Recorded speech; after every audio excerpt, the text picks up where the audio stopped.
The Unbroken, the Blade's choice. The forest came alive. Not slowly, not peacefully. It exploded. Trees that had stood for centuries rose from the earth, their roots becoming legs, their branches becoming weapons. Vines whipped through the air like living chains, tearing and destroying collector drones mid-flight. At the center of it all, the Dryad. Her turquoise eyes blazed with ancient fury. Her moss and vine hair streamed behind her like a war banner. Bark climbed her arms, her shoulders, her hips, living armor, beautiful and terrifying. She raised one hand, and the forest answered. On the ground, Lena fought like a woman possessed. Her orange eyes burned with strategic fire. Circuit lines pulsed along her skin as she moved, dodging, striking, destroying. Her tactical suit was torn, smoke rising from her shoulder, but she didn't stop. Beside her, Marcus was a wall of muscle and fury. Shirtless, sweating, magnificent. He caught drones mid-charge and smashed them into the ground with his bare hands. "They're everywhere!" he shouted. Her eyes were fixed on the collector ship, vast, organic, pulsing in the distance. Something was changing. And then, the scream. Not sound, not words. Psychic, beyond power. Rowan's voice tore through the battlefield, through the forest, through everything. Her violet eyes blazed with power she couldn't control. Her long red hair floated around her, caught in an unfelt wind. The drone stopped. The trees froze. Even the Dryad paused. On the collector ship, a single figure emerged from the violet light. Queen Vena. 7 feet tall, violet eyes ringed with steel. Ancient, patient, alone. She looked at Rowan, across the battlefield, across reality itself, and spoke. "You feel us, little one. Come closer." On the ghost freighter, Sora stood at the airlock. Her dark amber eyes were fixed on something no one else could see. Her porcelain skin was flawless, the fine scar on her cheek catching the dim light. Her long black hair fell sleek and straight past her shoulders, still, certain, always ready. Behind her, the crew gathered. Ilara stepped forward. "You don't have to do this alone." Sora didn't turn. "I know." Mender watched from the shadows, her silver hair catching the ship's blue glow. Her light blue eyes were soft, worried, but trusting. Sora's chrome prosthetic arm gleamed as she reached for the release. "If I don't come back..." "You will," Lena interrupted. "Because we're not done fighting yet." Sora almost smiled.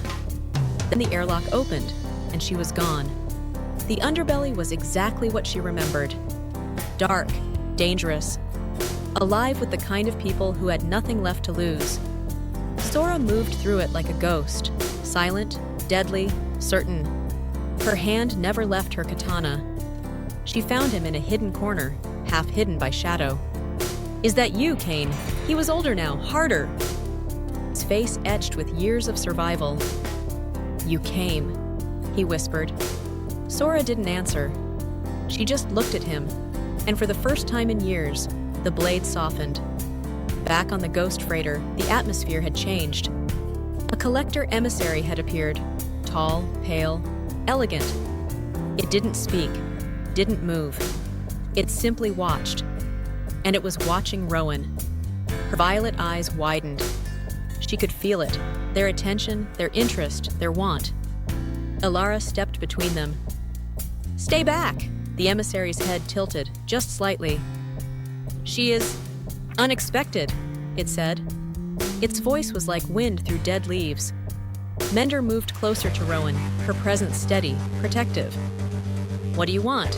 The emissary almost smiled. "To meet her, properly." In the Underbelly, Kane grabbed Sora's arm. "I know why they're here," he said. "Not just to harvest, to learn." Sora's eyes narrowed. "They're studying us. Our emotions, our connections, our deepest thoughts." He pulled her closer, not romantically, urgently, but they have a weakness. The archive. It's not just a storage device. It's a bridge. If someone could reach it, connect with it, they could free everyone. Sora's breath caught. Who? Kane met her eyes. Rowan the empath. She has the skills. At the edge of the forest, the Dryad stood alone. Her turquoise eyes were fixed on the collector ship. Her green blonde hair moved in a wind that didn't touch the trees.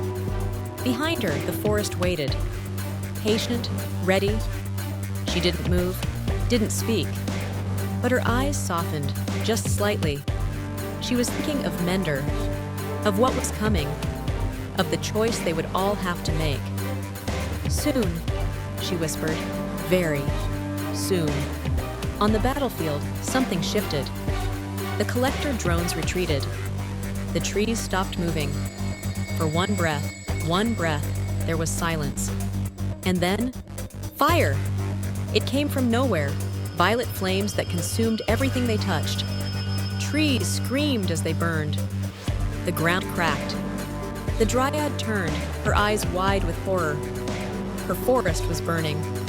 And in the distance, Queen Vena watched. You wanted to march, she said, her voice carrying across the battlefield, across everything. Now march through ash. Lena grabbed Marcus. We have to move. Mender appeared beside them, her silver hair wild, her eyes desperate. Where's Rowan? Elra's voice terrified. It can't be. She's gone.